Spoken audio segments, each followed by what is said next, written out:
Hello guys, നമ്മളിത് ഒരു ഫ്ലാറ്റിൽ വാൾപേപ്പറിൻ്റെ ചെയ്തിട്ടുള്ള വീഡിയോ ആണ് നമ്മൾ എടുക്കാൻ പോണത്.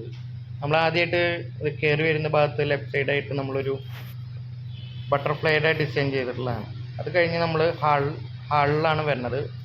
ഇത് നമ്മൾ 3D ടൈപ്പ് ഒരു ഡിസൈനാണ്. നമ്മളിത് അടുത്ത് പോയി നോക്കിയാലാണ് ക്ലിയർ ആയിട്ട് നമുക്കത് കാണാൻ പറ്റുള്ളൂ. 3D ഡിസൈനാണ് വരുന്നത്. അത് നേരെ ലെഫ്റ്റ് സൈഡിൽ നമ്മൾ വാളിലും ചെയ്തിട്ടുണ്ട്. പിന്നീട് നമ്മൾ ഡൈനിങ് ഏരിയയുടെ അവിടേക്കാണ് പോകുന്നത്.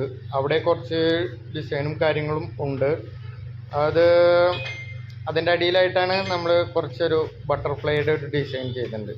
അപ്പോൾ അതാണ് നമ്മളിപ്പോൾ കാണിക്കുന്നത്. ഈ ഡിസൈൻ നമ്മളിപ്പോൾ ചെയ്തിട്ടുണ്ട്. അത് കഴിഞ്ഞാൽ നമ്മൾ തൊട്ടപ്പുറത്തായിട്ട് കിച്ചണാണ് വരുന്നത്. അപ്പോൾ കിച്ചണിൽ നമ്മൾ ഒരു മാർബിൾ ടൈപ്പ് ഡിസൈനാണ് നമ്മളിത് ചെയ്തിട്ടുള്ളത്. അപ്പോൾ മാർബിൾ ടൈപ്പ് ഡിസൈൻ നമ്മൾ കിച്ചൺ രണ്ട് സൈഡും ചെയ്തിട്ടുണ്ട്. അതിലത്തെ ഫസ്റ്റ് സൈഡാണ് ഇത്. അപ്പോൾ നമ്മൾ അത് അടുത്തേക്ക് അത് സൂം ചെയ്ത് കാണിച്ചതാണ് അതിൻ്റെ ഡിസൈൻ വരുന്നത്. അപ്പോൾ ഈ ലെഫ്റ്റ് സൈഡിലും നമ്മൾ ചെയ്തിട്ടുണ്ട്, അതേപോലെ തന്നെ നമ്മൾ റൈറ്റ് സൈഡും ചെയ്തിട്ടുണ്ട്. അപ്പോൾ അത് ഫുള്ളായിട്ട് ഇതേപോലെ നമ്മൾ ക്ലിയറായിട്ട് അത് വാൾപേപ്പർ ക്ലിയറായി അത് ഒട്ടിച്ച് ഫിനിഷിങ് ആക്കിയിട്ടുണ്ട്.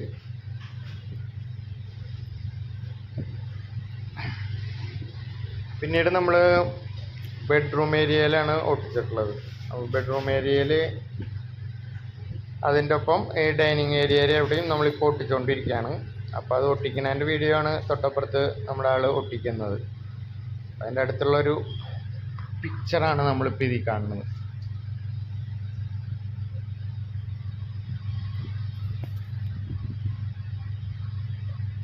ഇതാണ് ഞാൻ പറഞ്ഞ ബെഡ്റൂമിലേക്കാണ് ഇപ്പോൾ നമ്മൾ പോകുന്നത്. അതിൽ നമ്മൾ ഓൾറെഡി ഒട്ടിച്ച് വെച്ചിട്ടുള്ളതാണ്. അപ്പോൾ അതിൽ ഡിസൈൻ വരുന്നത് ആ സെയിം ഡിസൈൻ തന്നെയാണ്. ആ ബട്ടർഫ്ലൈയുടെ ആ സെയിം ഡിസൈൻ തന്നെയാണ് വരുന്നത്. ഇത് അവിടെ ഓൾറെഡി കട്ടൺ ഉള്ളതാണ്. ഇത് ബെഡ്റൂമിൻ്റെ ഹെഡ് സൈഡാണ്. ആ ഒരു സ്ക്വയർ ഏരിയ മാത്രമാണ് നമ്മൾ ചെയ്തിട്ടുള്ളത്. സെയിം ബട്ടർഫ്ലൈ നല്ല ക്വാളിറ്റിയുള്ള പേപ്പറാണ്, കൊറിയൻ ടൈപ്പ് പേപ്പറാണ് നമ്മളത് ചെയ്തിട്ടുള്ളത്. അത് ബാക്ക് സൈഡിൽ ആ ഡിസൈനും